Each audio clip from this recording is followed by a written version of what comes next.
Hello, friend. Hello. What? No, nope, not without my consent, buddy. Yeah. My name is Dr. Mike Lang. Over many years of adventure expeditions, I've learned how living outdoors teaches you to embrace uncertainty. Kristina understands uncertainty, as her son was born with a severe heart defect that led to many complications, procedures, and hospital visits over the past 8 years. Today, he's doing better, and so along with Dr. Bélanger, a behavior change expert, we are riding horses deep into the backcountry to talk about the challenges of letting go after many years of hypervigilant caregiving. This is Caregivers in the Wild.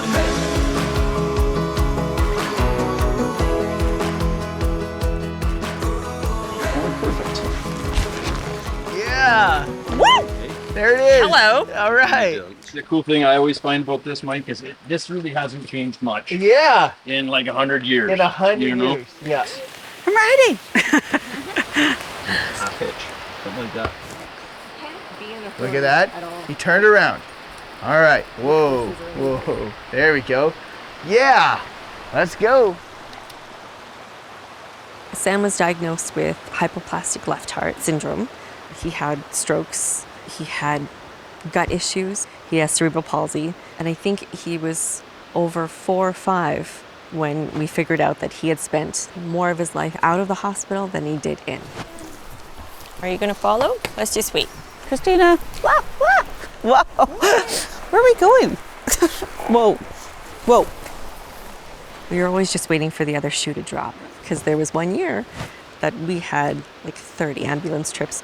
We kept a bag packed always, a go bag. I still have it sitting in my pantry. I'm not going to unpack it. Our lives changed so much. We were not prepared for any of it.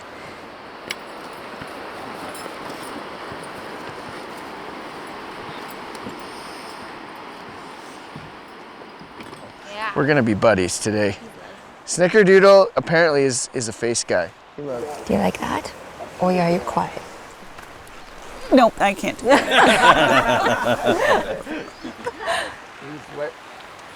Oh. Hello, sunshine.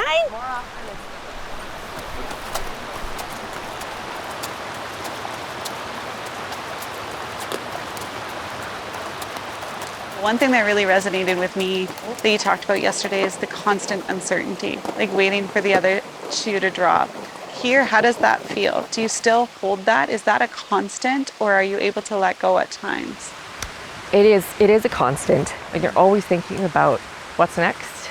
What do I need to prepare for? What have I not done? It's so hard to be in that moment and really let it go.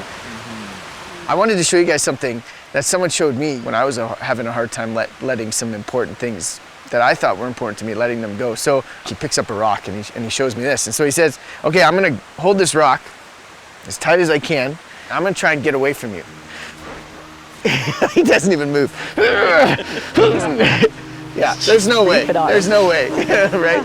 And he's like, okay, now just open your hand and grab my wrist this time. And when you open your hand, right, and you're not holding on to something so tightly, Yes. when you let go, all of a sudden your arm is looser, right? All of a sudden you have more movement in your life, right? Yeah.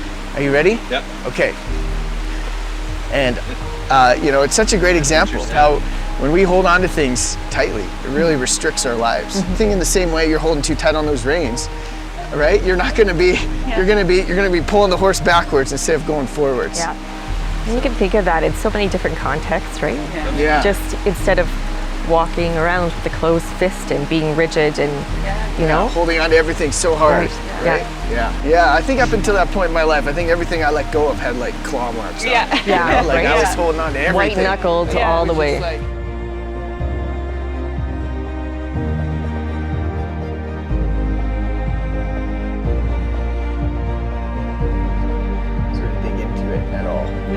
To pull it out. It's like I want milk, I want water, I want dinner, I want, Or you skip. I loved it because it was just like so far outside of anything I've ever done, actually. Yeah.